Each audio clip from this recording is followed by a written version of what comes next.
गांव कि सुख शांति का जीवन जीने के दो ही रास्ते हैं। पहला, स्वराज माई, अगर जीते जी सुख शांति चाहिए तो स्वराज माई अपना राज लाओ। और दूसरा, मरने के बाद मिलेगा शमशान घाट में कब्रिस्तान। अब उन्होंने कहा कि राज तो अभी भी है, फलाना राजा राज कर रहा है, एक और राजा राज कर रहा है, वहां दूसरा और राजा। तो गुरुजी ने फिर ये कहा कि ऐसा चाहूं राज में जहां मिले सबनु अन्न, और छोटे बड़े सब सम बसे रहदास रहे प्रसन्न। कि राज भी ऐसा नहीं होना चाहिए कि किसी दुराचारी के, किसी सामंती के, किसी माफिया के हाथ में राज हो। राज भी ऐसे लोगों के हाथ में हो जो राजकाज को इस पॉलिसी पे चलाते सके कि राज ऐसा हो जहां किसी को खाने के लिए अन्न की, तन ढकने के लिए कपड़ों की, सर ढकने के लिए छत की, पीने के लिए पानी की कोई दिक्कत ना हो, जहां कोई छोटा ना हो, सब बराबर हो, जहां किसी बहन बेटी का अपमान ना हो, किसी की हत्या ना हो, किसी का बलात्कार ना हो, किसी को मारा ना जाए, किसी का लूट ना हो, सब लोग इज्जत सम्मान की जिंदगी प्राप्त करें, ऐसा राज होना चाहिए। और उस राज को उन्होंने नाम दिया बेगमपुरा राज। हमारे यहाँ बहुत सारे लोग जानते हैं, प्रधान जी बैठे, सीनियर बाबूजी बैठे, तक्षण जी आज हमारे बीच में यहाँ है। बेगमपुरा का मतलब होता है बिना गम का राज, जहां किसी की जिंदगी में कोई गम। अब 600 साल पहले सतगुरु जी कह के गए, अब हम उनकी नालायक औलादे हैं, 600 साल हमने उनकी बातों पे गौर नहीं किया। फिर राष्ट्रपिता ज्योतिबा फूले, सर छोटू राम, बाबा साहब अम्बेडकर, संत राम जी प्रजापति, बाबू शिवदयाल चौरसिया, बाबू जगदेव प्रसाद कुशवाहा, जननायक कपूरी ठाकुर, डॉक्टर फरीदी, ऐसे भी विद्वान महापुरुष हमारे बीच में आए जिन्होंने समाज को जगाने का काम किया, समाज को रास्ता दिखाने का काम किया। और हरप्रीत साहब बड़े हैं, राजशाही में तो राज तलवारों के दम पे लिया जाता है। गुरु गोविंद सिंह जी ने कहा कि राज तलवार के दम पे लिया जाएगा, जिसकी तलवार में दम होगा उसका राज है। लेकिन क्योंकि ये राजशाही में तो ठीक है, लेकिन लोकशाही में तो नहीं हो सकता। आप 1 लाख तलवार लिया, राज थोड़ा ही कर लोगे आप। यहां तो राज विचार के दम पे होता है, जिसका विचार अच्छा होगा जनता उससे जुड़ेगी, और जिससे जनता जुड़ गई, जिसके समर्थन में वोट करेगी, वो ताकत है।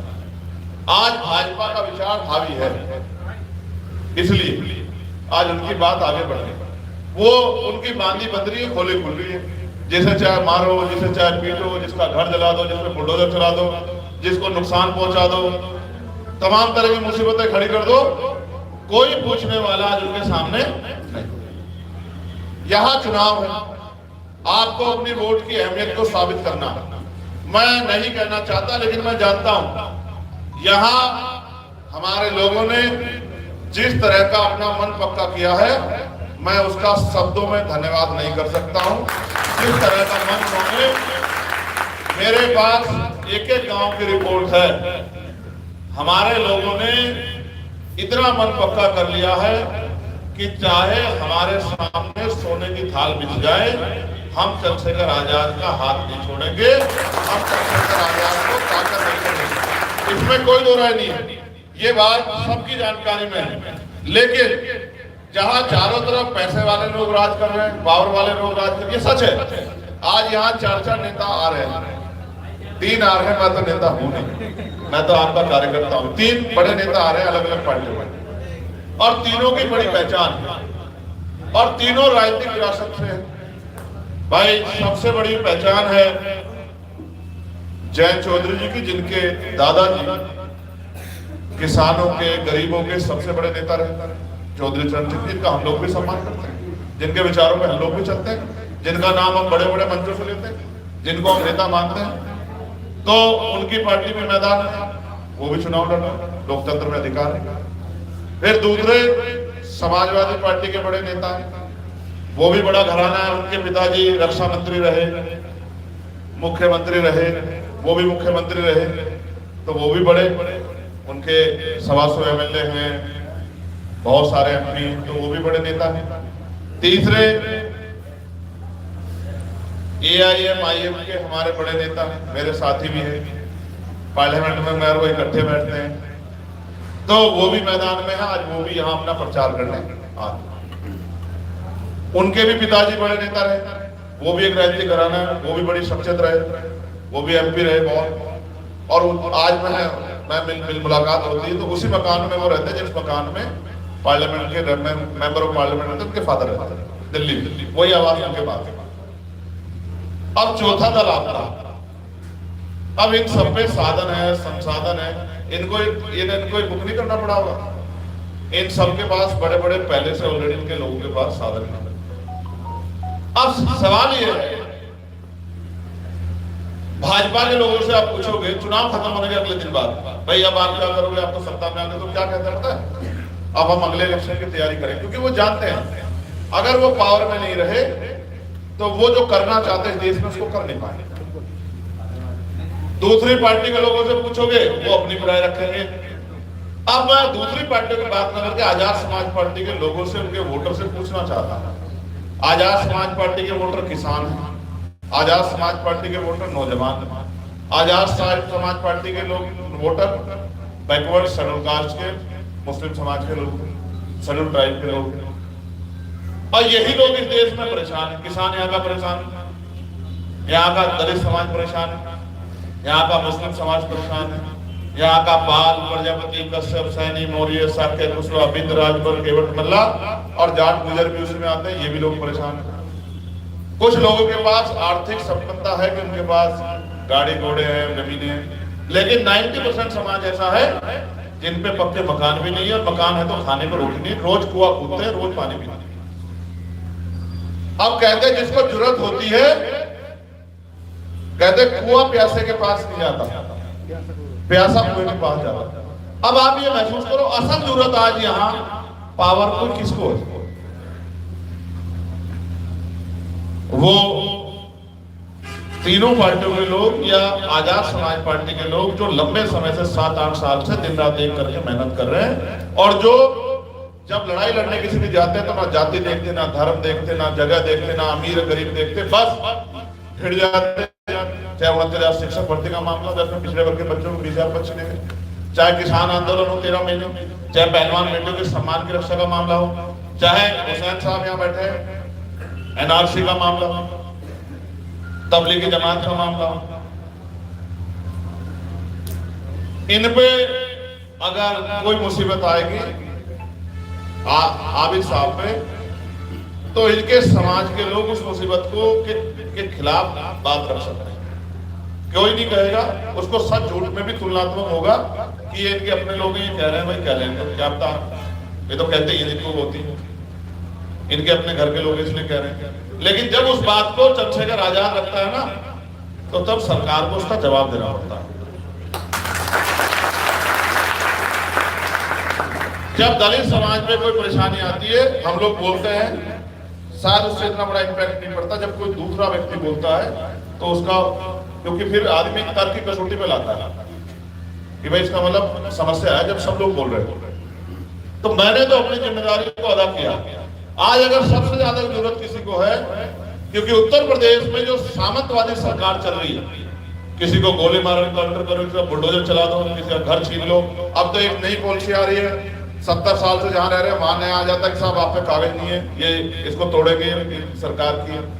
मैं तो कह रहा हूं पूरा देश ही सरकार का, जिनकी सरकार उनके हाथ में सब कुछ है, लेकिन जिन पे आजादी से पहले रहने को घर नहीं थे, जिन पे नौकरी नहीं थे, रोजगार नहीं थे, जमीन नहीं थी, जिन्होंने इस देश के लिए तमाम तरह की बड़ी कुर्बानियां दी है, उनको बसाने के लिए सरकार ने क्या योजना चलाई। वो गांव में पिटे, धर्म के नाम पर, जाति के नाम पर, और उनपे अपराध हुए, वो जाके शहर में जाके बस गए। उन्होंने उस बंजर जमीन को तैयार किया। आज जब वो रहने वाले हो गए, 70 साल से मकान बना के रह रहे हैं, खून पैसा लगा के, तो आज सरकार कह रही है कि जमीन पे आपका हक नहीं।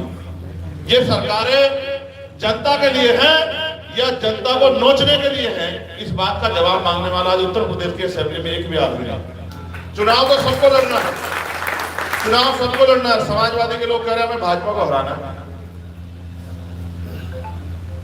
बहुत अच्छी बात है, हराना भी और हराना भी चाहिए, लेकिन पश्चिम में कौन हरा सकता है भाजपा को, ये उसके उनको जानकारी नहीं। यहाँ तो समीकरण के आधार पर हराया जा सकता है, और समीकरण आजाद समाज पार्टी के पक्ष में। और देखो कुदरत भी उनके साथ नहीं है, ये अमरीश बालियान जानते हैं। कुदरत भी उनके साथ नहीं है, आने का प्रयास करते हैं, कुदरत रास्ता रोक देती है कि भाई चलो जाओ, रोक देती। मैंने तो नहीं रोका भाई, मैं तो किसी का हेलीकॉप्टर नहीं रुकवा सकता। मैं तो लोकतांत्रिक व्यक्ति सबको कहूंगा, आओ वोट मांगो, जहां आप बड़े बड़े सेठ लोग वोट मांगोगे वहां गरीब का बेटा भी आपके बीच में खड़े होके आम जनता से वोट मांगने का काम करेगा। मैं साजिश नहीं करता किसी के खिलाफ, लेकिन आपके रास्ते बंद हो गया खुलेंगे, इसका फैसला आप लोग करो। ये जो बूथ के सिपाही है, ये बूथ के सिपाही नहीं, यही हमारी नींव है, यही हमारी रीढ़ की हड्डी है, यही हमारी ताकत है, यही हमारी निशानी है। ये वो है आज इनके कंधों में ये जिम्मेदारी है कि पूरा उत्तर प्रदेश देख रहा है, और मीडिया के साथियों ने भी चाहे ना चाहते हुए तभी आवाज में कहना शुरू किया है कि मुकाबला त्रिकोणीय है, आजाद समाज पार्टी को हल्के में नहीं लिया जा सकता। लेकिन सच ये है कि अभी भी क्योंकि अपने संबंध होते हैं, कई चीजें छिपानी पड़ती है, सीधा नहीं कह पा रहे हैं कि मुकाबला आजाद समाज पार्टी से ही है। नगीना में भी लंबे समय तक यही कहते रहे, चंद्रशेखर कुछ वोट काट लेंगे, चंद्रशेखर कुछ वोट ले जाएंगे, चंद्रशेखर की वजह से इसको फायदा हो जाएगा। मौलाना अतीक हमारे साथी, खुर्शीद साहब यहाँ, और मेरे छोटे भाई दानिश और तमाम लोग वहां बाहर खड़े मुझे दिख रहे। नगीना के लोगों ने इनसे कहा, मीडिया के लोगों से, कि हम मुंह से नहीं, हम बटन से जवाब देंगे। और जिस दिन वोट पड़े थे 19 तारीख को, तो ये केजरीवाल वाला बटन उन्होंने नीला कर दिया था, साइन लगा। आप समझते हो पैसे वाले पार्टी वाले क्यों डरते हैं चंद्रशेखर से? आप समझते हो उसका कारण? इसलिए डरते हैं क्योंकि इनको पता है कि जैसे जैसे चंद्रशेखर ताकतवर होगा, वैसे वैसे बीजेपी का खौफ दिखा के वोट लेने का काम बंद हो जाएगा। जब हम बीजेपी से कुर्सी छीन लेंगे तो बीजेपी के लोग किसको परेशान कर देंगे? पुलिस क्यों सुनेगी उनकी? एडमिनिस्ट्रेशन क्यों सुनेगा उनकी? कौन से अधिकार से वो नुकसान पहुंचा देंगे? ताकत में हम लोग होंगे। मगर ये डर बनाया हुआ है कि बीजेपी के लोग खा जाएंगे, पी जाएंगे, निकल जाएंगे। ये तो लोकसभा के चुनाव में भी हमने बड़ा दिल दिखाया, और मैं चैलेंज नहीं कर रहा हूं, यहाँ के नेता जानते हैं इस बात को कि अगर हम बड़ा दिल नहीं दिखाते तो मैं बड़ी बात नहीं कहता, क्योंकि बड़ी बात कहने की हिम्मत नहीं है मेरे अंदर, मैं तो छोटा सा आदमी हूं। अगर हम बड़ा दिल नहीं दिखाते और अपने साथियों से नहीं कहते तो बहुत सारे लोग पार्लियामेंट नहीं जा पाते। इसमें कोई दो राय नहीं है। हमने 2 ही सीटें लड़ी और एक में हम जीते, और दूसरी सीट पे हमें 80-84 हजार वोट मिले। ये तो हमारे घर की सीट थी। पहले फेज में चुनाव था और 7 फेज में था ना चुनाव। 6 फेज हमने बैठकर तमाशा देखा भारतीय राजनीति का। अगर 6 फेज हम लोग मेहनत करते तो मुजफ्फरनगर हमसे दूर नहीं था, कैराना हमसे दूर नहीं था, और बिजनौर हमसे दूर नहीं था। अगर हम मेहनत करते और अपने साथियों को जुटाते तो हम बहुत सारे लोगों को साबित करके दिखा सकते थे कि हमने कितना दम। लेकिन जो लोग भाजपा को हराने की बात करते हैं, उनको हमसे सीखना चाहिए कि त्याग करके किस तरह से जो है अपने हिस्से की रोटी किसी और को देके अपने भाई का पेट भर के अपनी समस्या का हल किया जाता है। हमने उस जिम्मेदारी को अदा किया और आज भी हम उस जिम्मेदारी को अदा कर रहे हैं।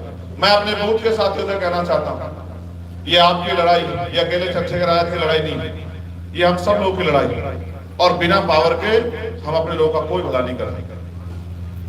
सिर्फ नारों से बात आगे नहीं बढ़ेगी, आपको मेहनत करनी पड़ेगी, और टेक्निकली आप अपने बूथ के सभी लोगों के नंबर लेके और उनकी लिस्ट सीनियर लोगों पे होनी चाहिए, और सुबह से आपको फोन पे लगना है।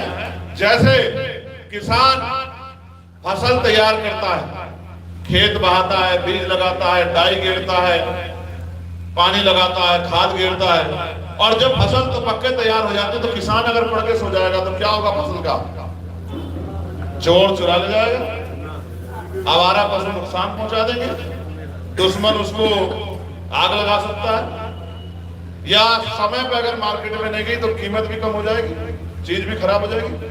आपने पिछले 4 महीने से हमारी बात में पहरा देके इस फसल को तैयार कर दिया, अब इसको काटने का समय आ गया।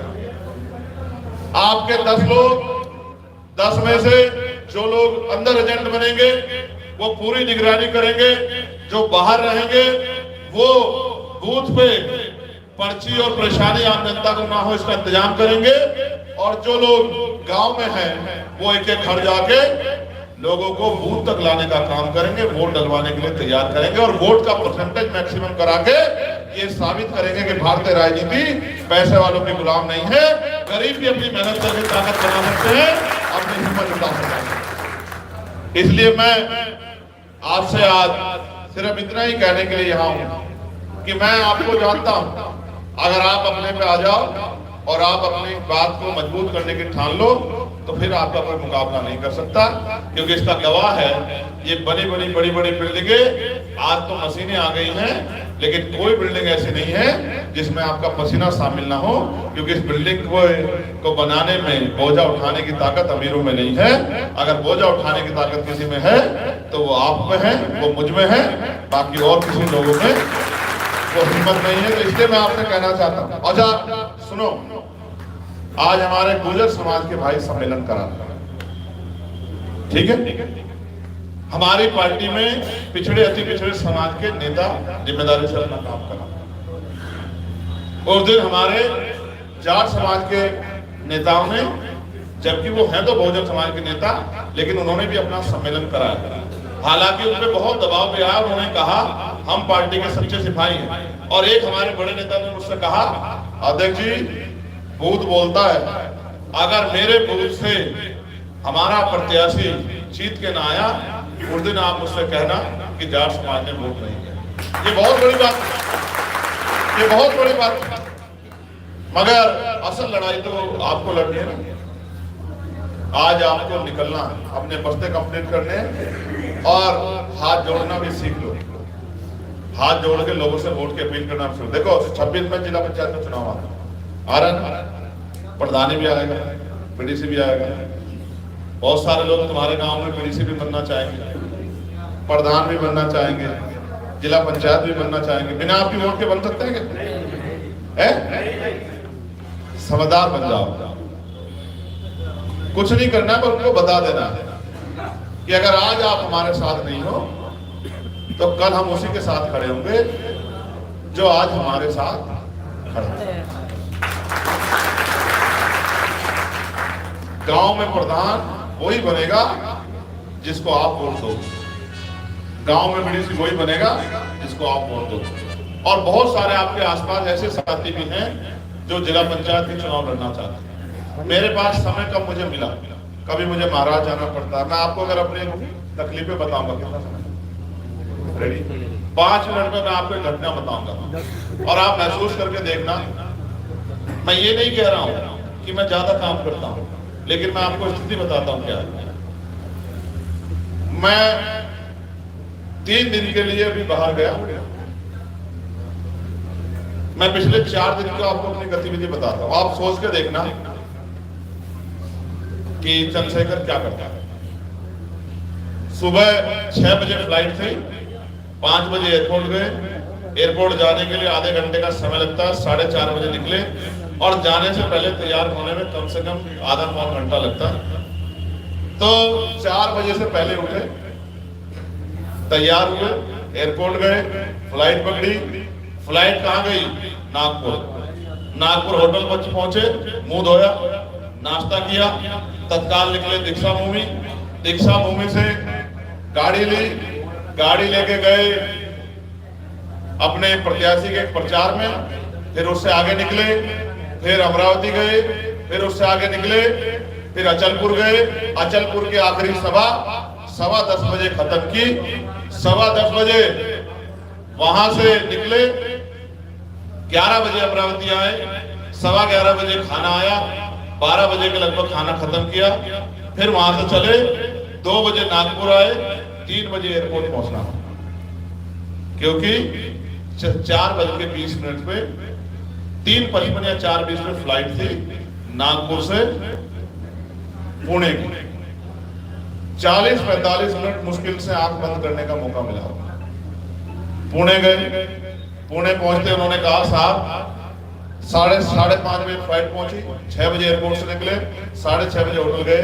उन्होंने कहा साहब 8 बजे निकलना है। तो मैंने कहा नहाने की परमिशन दे दो। नहा धो के वहां से चले, 6 घंटे का सफर करके गाड़ी के जरिए तूजापुर में जाके अपने प्रत्याशी की सभा की, फिर वहां से निकले 10 बजे,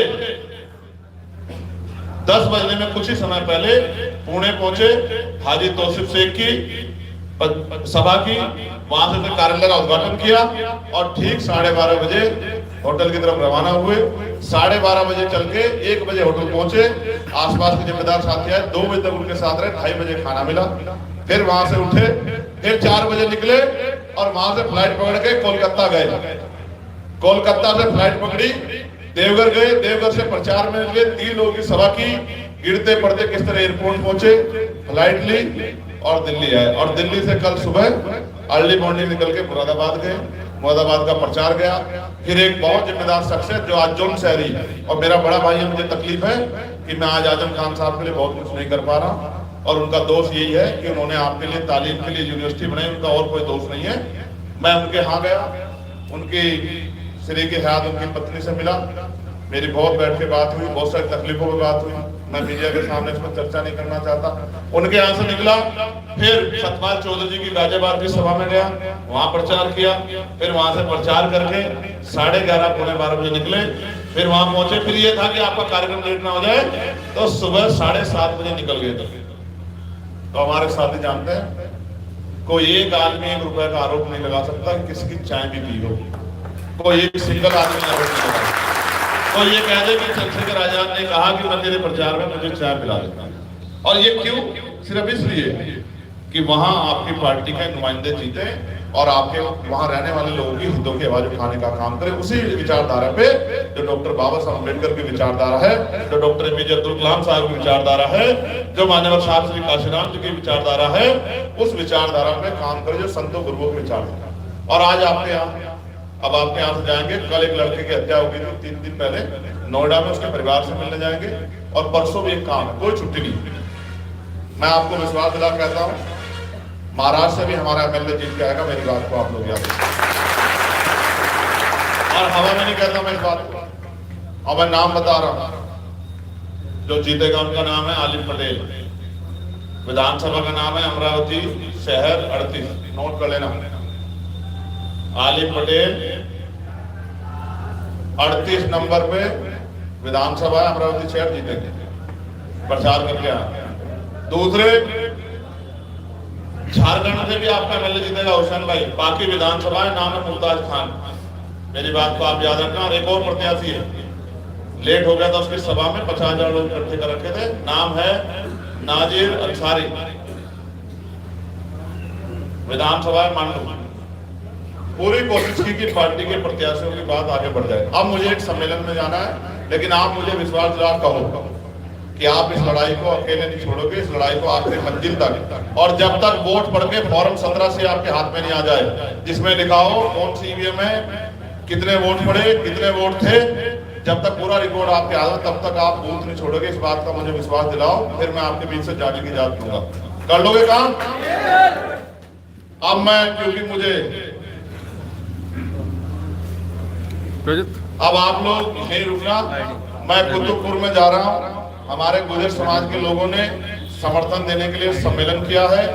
मैं उस सम्मेलन से यहीं आके वापस नीटू भाई बता देंगे कहाँ जाना है, वहां से हम लोग रोड शो करेंगे और फिर हम अपने अपने काम में डट जाएंगे। मैं आप सबका धन्यवाद करता हूँ और आप सबसे अपील करता हूँ, अपनी ताकत को मजबूत रखना है और दबा दो केजरी का, दबा दोगे, बना लोगे ताकत।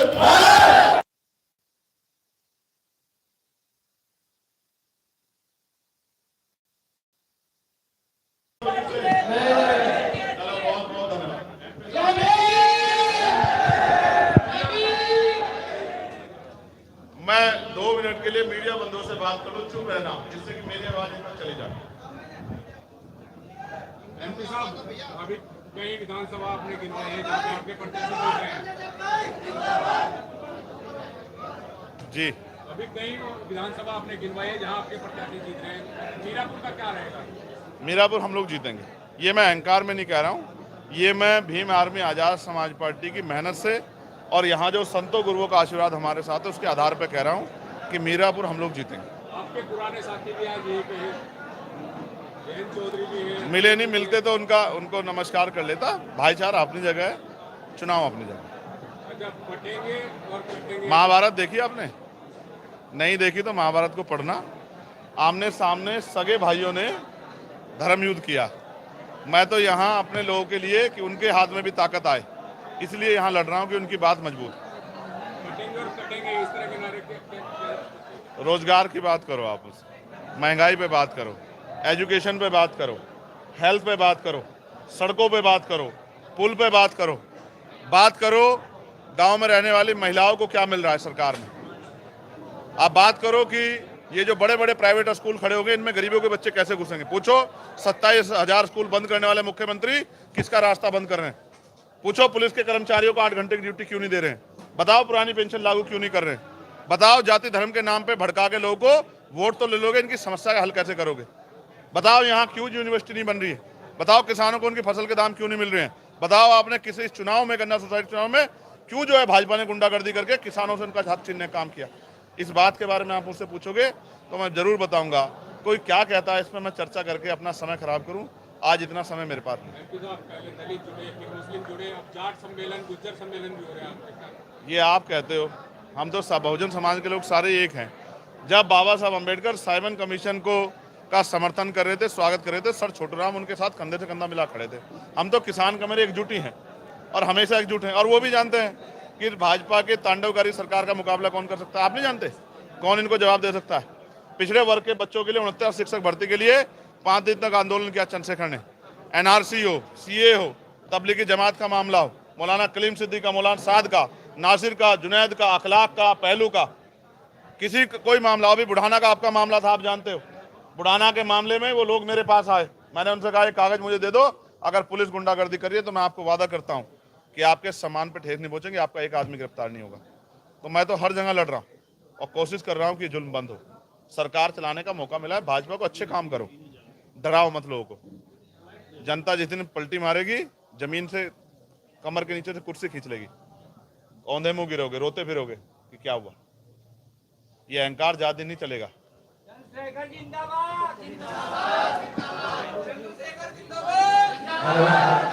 सभी लोग रोड शो की जो शुरुआत होगी मीरापुर थाने के पास जो बाबा साहब की स्टेज है वहां से शुरुआत होगी। तो सभी जिम्मेदार और के प्रभारी मीरापुर थाने के पास बाबा साहब की गाड़ी पहुंचने का काम करेंगे।